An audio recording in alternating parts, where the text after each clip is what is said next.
제목으로 잠시 은혜를 나누도록 하겠습니다. 요나단은 사울 왕의 세 아들 중에 첫째 큰 아들이에요.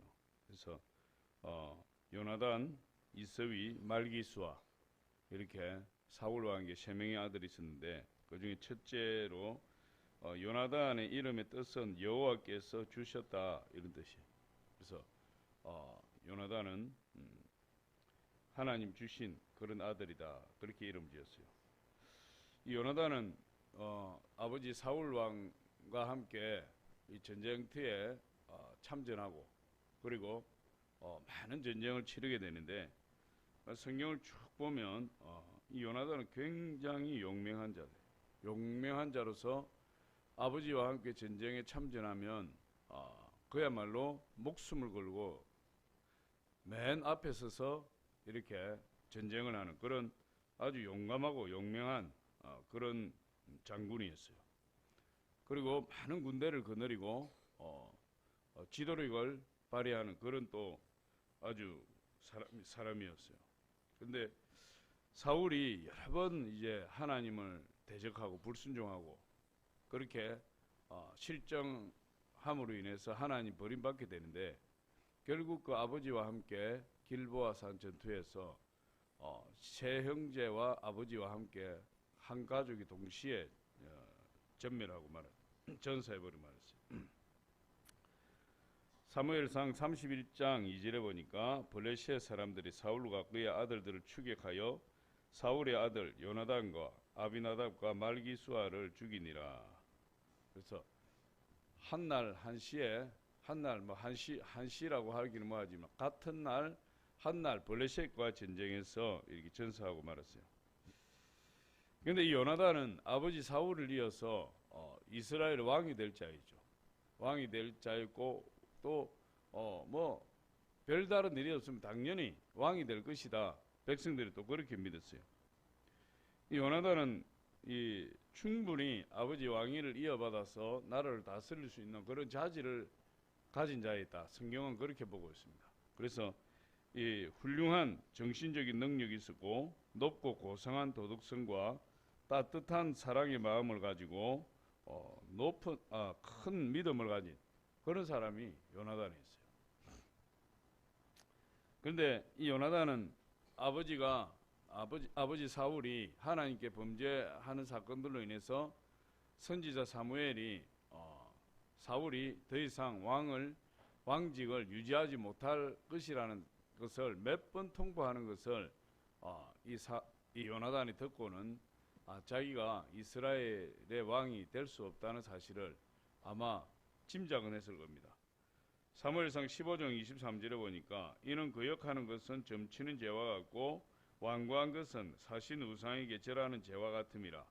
왕이 여호와의 말씀을 버렸으므로 여호와께서도 왕을 버려 왕이 되지 못하게 하셨나이다. 이 사무엘 선지자가 사울 왕에게 통보하는 내용이에요. 근데 이거 한 번으로 끝나는 것이 아니라 세 번 통보해요. 그러니까 사울 왕의 최측근으로서 사울 왕과 함께 군대를 통솔했던 이 요나단이 아마 그 사실을 알고 있지 않았을까. 나중에 이제 자기의 왕위를 다윗을 뜨겁게 사랑함으로 인해서 그 자기의 왕위까지도 넘겨주게 되는데 아마 요나단은 그것을 직감하고 있었지 않을까 이렇게 생각합니다. 근데 이제 이 요나단의 사람 됨됨이가 다윗을 만남으로 인해서 드러나게 돼요. 다윗을 만남으로 해서 다윗과의 우정을 통해서 이 요나단이 어떤 사람이라 하는 것이 다 드러나게 되는데 처음 어떻게 만났느냐? 다윗이 골리앗을 쳐 죽이고 이 사울의 완전히 이제 부름을 받아서 왕궁에 들어갔을 때 첫 만남이었어요. 그 첫 만남에 이 요나단과 다윗이 마음이 의기투합해버려요. 너무 죽이 잘 맞는 거죠. 성경에는 그 표현을 어떻게 하고 있냐면 사랑했다 그래요. 사랑해. 18장 사무엘상 18장 1절에 보니까 두 사람이 사랑했다. 어떻게 사랑했냐? 생명처럼 사랑했다. 이렇게 이야기하고 있어요. 사무엘상 18장 1절을 보니까 다윗이 사울에게 말하기를 마침에 요나단의 마음이 다윗의 마음과 하나가 되어 요나단이 그를 자기 생명같이 사랑하니라. 처음 만난 자리에서 이 다윗이 말하는 것을 보고 이 요나단이 그냥 뭐 반해버린 거예요. 반해버렸대. 남자들이 뭐 사랑했다 이런 표현을 잘 안 쓰잖아요. 근데 완전 의기투합한 거예요. 의기투합하고 마음이 딱 하나가 됐어요. 그러니까 마음에 맞는 사람을 딱 만난 거죠. 이게. 생명같이 요나단이 다윗을 사랑했다. 3절에도 보니까 요나단이 다윗을 자기 생명같이 사랑하여 더불어 언약을 맺었으며 언약을 맺었대. 다윗과 요나단이 그런 언약 우리 평생 친구하자 이런 평생 우리가 같은 동지로서 앞으로 우리 이스라엘을 이끌어 나가자. 그런 맹세를 한 겁니다.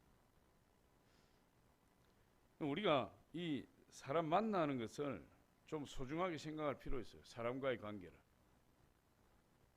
관계를 소중하게 생각할 필요가 있는 것이 아니라 소중하게 생각해야 돼요. 불교에서는 인연에 대해서 엄청나게 이야기를 하고 있죠.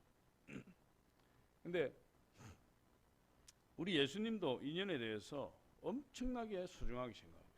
예수님도 한 영혼도 함부로 대하지 아니하고 예수님은 한 번 관계를 맺으면 예수님 목숨을 버려서라도 그 관계를 깨지 않는다. 끝까지 그 관계를 이어가는 분이 예수님이에요.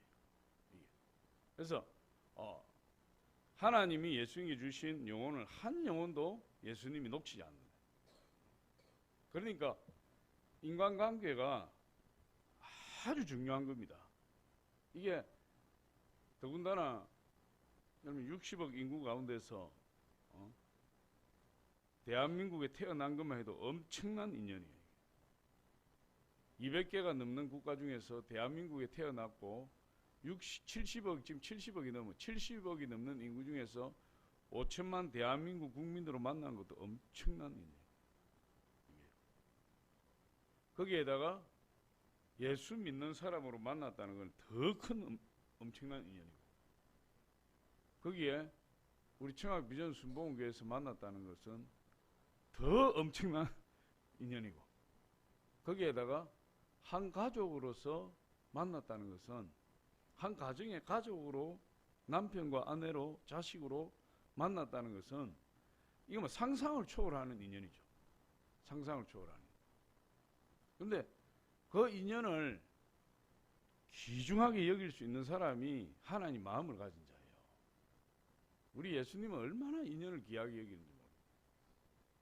웬만하면은 예수님이 힘들어도 양보하시고 아니 꼬아도 예수님이 참으시고 그렇게 하면서 하나님 맡겨주신 영혼을 한 영혼을 잃어버리지 않기 위해서 예수님이 모욕을 당하시고 수치를 당하시고 그냥 참으시고 막 그러면서 한 사람씩 한 사람 끌고 가는 이 요나단과 다윗이 그 두 사람의 만남에 대해서 너무너무 귀하게 얘기해요. 너무너무. 우리도 그런 면이 있어야 돼요. 예, 제가 개척하고 이게 보니까 사람들이 제일 힘들게 하는 게 뭐냐? 교회 와가지고 막 이렇게 신앙생활 하다가 소리 소문 없이 가버리는 거예요. 소리 소문 없이. 그래서 제가 한때는 시험이 막 들어가지고 새벽 예배만 끝나면 수락산에 막 수락산을 1시간 만에 주파했어요. 수락산을.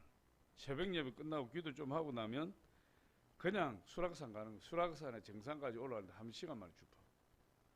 짐 울로 메고 가는 사람이 나보고 짐 좀 울로 매달라고 했는데 짐까지 울로 매주면서 저 수락산 정상 아이스케이크 파는 사람 그 짐을 나보고 짐 좀 매달래. 그러니 막 이런 배낭을 그 아주머니가. 그래서 내가 안 해줄 수가 없어가지고 그 수락산 우물가에서 내가 그걸 울러매고 올라가니 그 정상에 가니 아이스 깨끼 한 개 주더라고.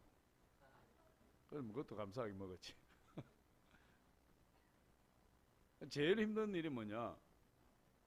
어제까지만 해도 오늘까지만 해도 그렇게 기도받고 기도하고 뭐 어려운 문제 있으면 상담하고 막 이러던 사람들이 하루아침에 뭐 간다 만다 말도 없이 가버리는. 그리고 막 전화해도 안 받아버리고 연락도 딱 끊어버리고. 도대체 왜 그러는지를 이해를 못하는 거예요. 이게 왜 그러는지. 그래서 이런 생각이 많이 드는 거죠. 아니 세상에서 만나서 그런 인연을 이어가도 그렇게는 냉정하게 안 하는데 이렇게 자기를 위해서 기도해주고 교회에서 어려운 문제 있으면 상담해주고 돌봐주고 그렇게 좋은 관계를 맺었는데 도대체 그 사람 마음속에 뭐가 들어있었길래 연락도 안 하고 그냥 한 번도 본 적이 없는 사람처럼 그렇게 냉정하게 어떻게 끊어버리고 갈 수가 있느냐. 그게 한동안 이해가 안 되는 거예요. 이게 이해가 안 돼. 그래서 그 생각을 나도 정리를 해야 되니까 그렇게 생각했어요. 아, 이 업계가 그런가 보다. 사람들이 많이 그러잖아요. 세상에서 이 업계가 그렇다 하잖아. 그래서 나도 그렇게 생각했어요. 아, 이 업계가 그런가 보다.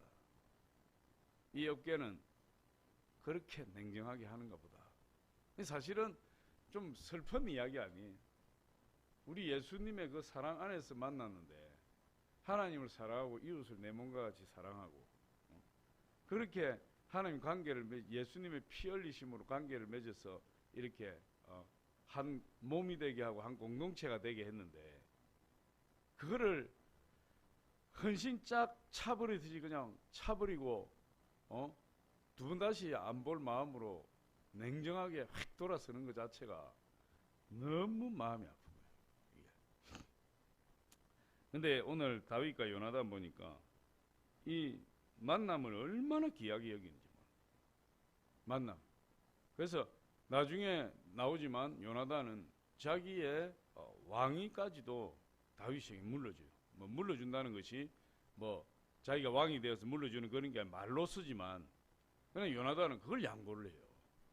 참 대단한 그런 우정을 쌓았어요. 그래서 이 골리앗을 죽이고 나서 처음 만나게 되었는데 그때 둘이 마음이 합해서 끝까지 우리가 앞으로 끝까지 죽음이 우리 가르라 놓을 때까지 우리가 함께 합시다 하는 언약을 맺었고 이 요나단은 자기의 왕자의 자리까지도 다윗에게 물려줄 그런 마음을 가졌던 사람. 마음이 굉장히 넓은 사람. 이 요나단이 아버지는 하나님을 대적했지만은 이 요나단은 전혀 그런 부분이 없었고 아버지는 다윗을 죽이려고 그렇게 애를 썼지만 그때마다 요나단이 나서서 다윗을 변론하고 심지어 변론하다가 아버지에 의해서 죽임을 당할 직전까지 갔지만 그런 위험을 다 무릅쓰고서도 다윗을 보호하는 것을 우리가 볼 수 있어요.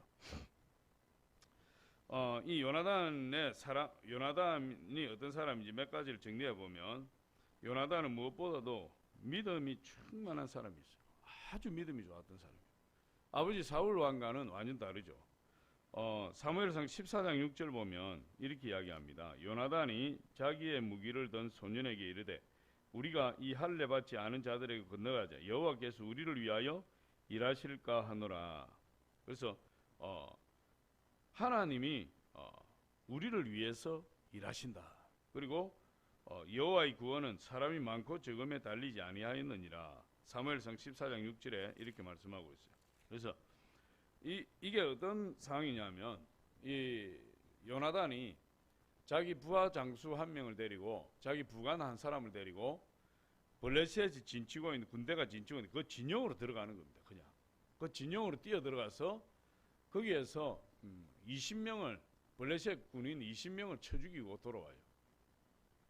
그러니까 그 홀로 단신은 아니죠. 자기 부관 한 명 데리고 그냥 블레셋 진영으로 뛰어 들어가는 겁니다. 그러면서 무모할 정도로 그렇게 용감한데 그러면서 하는 말이 하나님이 우리를 위하여 일하실까 하노라. 여호와의 구원은 사람이 많고 적음에 달리지 아니하였느니라. 그러니까 하나님이 우리와 함께 하시면 우리 두 사람이지만 저 블레셋 군대를 능히 이길 수 있다. 하나님 의지하고 불 속으로 뛰어드는 것과 같은 그런 아주 용맹한 사람이었는데 그 용맹성이 어디에서 나오느냐? 하나님을 믿는 믿음에서 나온다. 우리도 우리의 행동의 근거가 하나님을 믿는 믿음에서 나와야 돼요. 그러면 불태전의 믿음으로 나갈 수 있어요. 이 요나단이 그런 사람이에요. 그래서 아무리 군대의 수가 많아도 하나님이 우리를 위하시면 누가 우리를 대적하리요. 그리고 믿음으로 적진을 향해 뛰어들었던 사람이 요나단이었고 그 믿음대로 블레셋 사람을 20명이나 죽이고 자기들은 부상 입지 아니하고 무사히 돌아올 수 있었다. 두 번째 보면 요나단은 앞장서는 사람이었어요. 사무엘상 14장 12절에 보니까 이렇게 이야기합니다. 그 부대 사람들이 요나단과 그의 무기를 든 자에게 이르되 우리에게로 올라오라. 너희에게 보여줄 것이 있느니라 한지라. 요나단이 자기의 무기를 든 자에게 이르되 나를 따라 올라오라. 여호와께서 그들을 이스라엘 손에 넘기셨느니라 하고. 그러니까 이 블레셋 진영으로 뛰어들어갈 때도 부관을 앞세운 것이 아니라 자기가 앞서서 달려가는 거예요.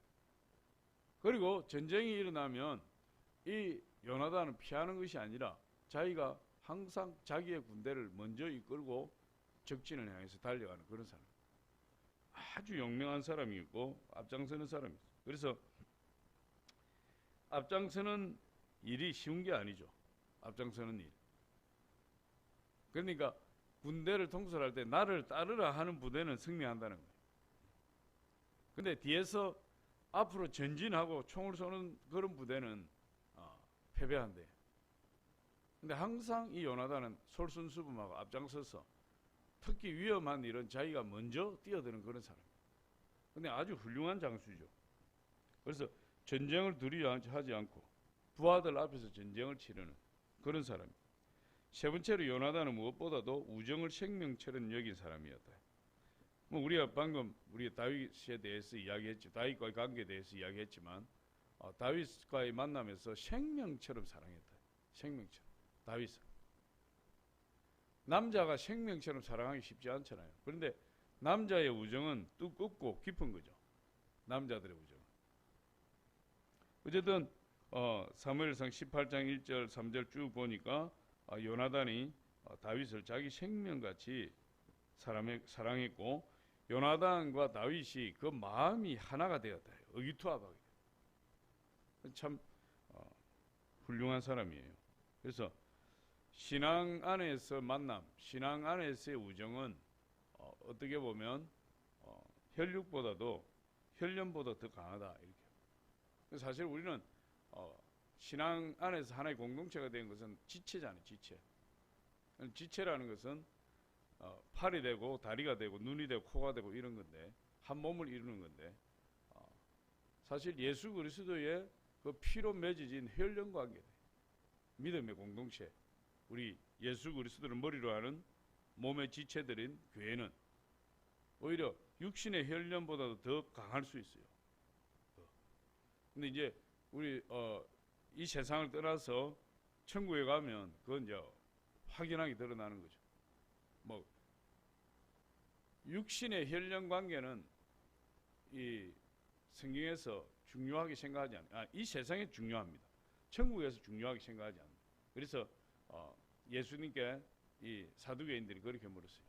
칠형제가 있었는데 큰형이 결혼해서 죽으니까 둘째가 계대 결혼해서 행수를 이어받고 셋째가 이어받고 이렇게 해서 다 죽었으면 천국에 가면 누구의 아내가 됩니까? 너희가 성경도 하나님 잘 모르는도다. 그러면서 뭐라고 이야기해요? 천국은 장가도 가지 아니하고 시집도 가지 아니하고 그렇게 해요. 그러니까 지금 우리가 이 세상에서 혈연 관계를 가지고 생각하는 것과 천국은 완전 다를 수 있어요. 그러니까 예수 그리스도의 혈연 관계, 공동체 지체가 육신의 혈연 관계보다 훨씬 더 강할 수 있는 겁니다. 이제 이 세상에서는 혈연 관계가 너무나 소중하죠. 예수님도 그렇게 말씀하시고 있고. 어쨌든 두 사람이 마음이 하나가 되었고 또 언약을 맺어서 그 사랑과 신뢰와 헌신이 계속해서 이어지기를 소원했던 그런 요나단이었어요. 그래서 많은 위기 가운데서도 요나단이 다윗을 변호하고 다윗을 위해서 자기가 위험을 막아서는 그런 모습을 보이고 있어요. 그리고 이제 결정적으로 이 마지막 이제 다윗과 요나단이 만나게 되는데 그것이 이제 오늘 본문 말씀이에요. 본문 말씀에서 마지막 만나고 더 이상 만남이 없어요. 요나단은 전사하게 되고 다윗은 자기 길로 가게 되는데 오늘 23장 17절에 보면 15절에 보면 다윗이 사울이 자기의 생명을 빼앗으려고 나온 것을 보았으므로 그가 십광야 수풀에 있었더니 사울이 요나단과 함께 군대를 이끌고 다윗을 잡으려고 왔을 때에 요나단이 자기 아버지 사울 몰래 다윗이 있는 곳으로 찾아갔는데 그곳이 바로 이 십광야 수풀 속에 요나단이 혼자서 홀로단신으로 다윗을 찾아가고 다윗을 너무 사랑하고 또 다윗을 보호해야 되니까 거기에 가서 이 요나단이 다윗에게 자기의 왕위를 양보하는 그런 발언을 해요. 아마 이게 요나단과 다윗의 우정의 절정이 아닌가. 23장 17절에 보니까 이렇게 합니다. 16절 17절에 보니까 사울의 아들 요나단이 일어나 수풀에 들어가서 다윗에게 이르러 그에게 하나님을 힘있게 의지하게 하였는데 곧 요나단이 그에게 이르기를 두려워하지 말라. 내 아버지 사울의 손이 내게 미치지 못할 것이요 너는 이스라엘의 왕이 되고 나는 내 다음이 될 것이요 내 아버지 사울도 안다 하니라. 이 아무리 우정이 깊어도 정말 자기 생명처럼 사랑한다고 입술로 이야기한다 할지라도 자기의 왕위까지도 자기가 왕위 계승 서열 1인데 그 왕위까지도 다윗에게 양보하고 자기는 네 다음은 내가 될 것이다. 뭐 그 다음이 없는 거죠 사실. 네 다음은 내가 될 것이다. 그렇게 이야기할 정도가 되니까 이 요나단의 마음이 얼마나 크고 넓은지 알 수가 있는 거죠. 그리고 믿음이 얼마나 대단한지를 알 수가 있는 거죠. 예수님이 그렇게 이야기했어요. 친구를 위하여 목숨을 버리면 이보다 더 큰 사랑이 없느니라. 더 큰 사랑이 없느니라. 요한복음 15장 3절에 그랬어요. 마치 요나단을 두고 하시는 말씀 같아요. 예수님이 요나단을 두고 하시는 말씀 같아요. 요나단은 다윗에 대해서 다윗의 능력에 대해서 시기 질투한 것이 아니라 자기보다 더 뛰어난 인물이라는 사실을 인정하고 다윗을 자기보다 높이려고 애를 쓴 사람이에요. 요나단. 이런 요나단을 향해서 이 허버트 로케어라는 이 학자는 이렇게 요나단을 이야기했습니다. 요나단은 모든 기독교의 덕을 갖추었다. 즉 베드로가 베드로후서 1장 5절로 7절에서 기록한 은혜들을 의인화시켰다. 그러니까 요나단은 베드로후서 1장 5절에서 7절에서 기록하고 있는 그 신의 성품 그것을 자기 몸에서 그대로 재현한 사람이다. 그대로 살은 사람이다. 그런 의미겠죠. 이 베드로후서 1장 5절로 7절에 그러므로 너희가 더욱 힘써 믿음의 덕을 덕의 지식을 지식의 절제를 절제의 인내를 인내의 경건을 경건의 형제의 우애를 형제의 우애의 사랑을 더해라. 이게 요나단이다. 그런 거예요. 의인화시켰다. 그러니까 6가지 밑덕 지절 인경 형사.